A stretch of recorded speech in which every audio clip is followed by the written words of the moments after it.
Item ಯಾವುದೇ ಇರಲಿ try ಮಾಡಿ ಆಚಿ ಚಿಕನ್ ಮಸಾಲಾ. ಆಚಿ ಚಿಕನ್ ಮಸಾಲಾ. ವಿಶ್ವ ವೇದಿಕೆಯಲ್ಲಿ ಮತ್ತೆ ಪಾಕ್ ಕನಸು ಛಿದ್ರ. ಸೇಡಿನ ಸಮರದಲ್ಲಿ ಮತ್ತೆ ಗೆದ್ದು ಬೀಗಿದ ಭಾರತ. 61 ರನ್ಗಳ ಜಯ, ಸೂಪರ್ ಹಿಟ್ ಹಂತಕ್ಕೆ ಪ್ರವೇಶ.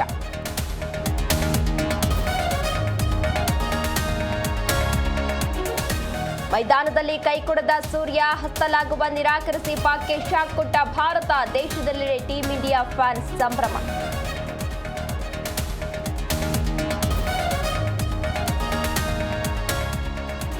ಆರ್ಎಸ್ಎಸ್ ದೆವ್ವ, ಬಿಜೆಪಿ ಅದರ ನೆರಳಿಗನ್ನ ಜೊತೆಗಲ್ಲ ದೆವ್ವದ ಜೊತೆ ಹೋರಾಡಬೇಕು. ಸಂಘ ನೋಂದಣಿ ಮಾಡಿಸ್ತೀವಿ ಎಂದರು ಪ್ರಿಯಾಂಕ ಖರ್ಗೆ.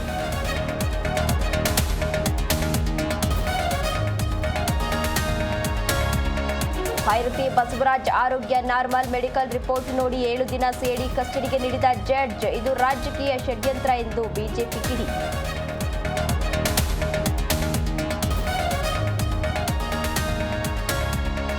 ರಾಜ್ಯದಾದ್ಯಂತ ಶ್ರದ್ಧಾ ಭಕ್ತಿಯಿಂದ ಶಿವರಾತ್ರಿ ಆಚರಣೆ. ಪುರಾಣ ಪ್ರಸಿದ್ಧ ಶಿವನ ದೇಗುಲದಲ್ಲಿ ಭಕ್ತ ಸಾಗರ. ಜಾಗರಣೆ ಮೂಲಕ ಎಲ್ಲೆಲ್ಲೂ ಶಂಭೋ ಶಂಕರನ ಧ್ಯಾನ.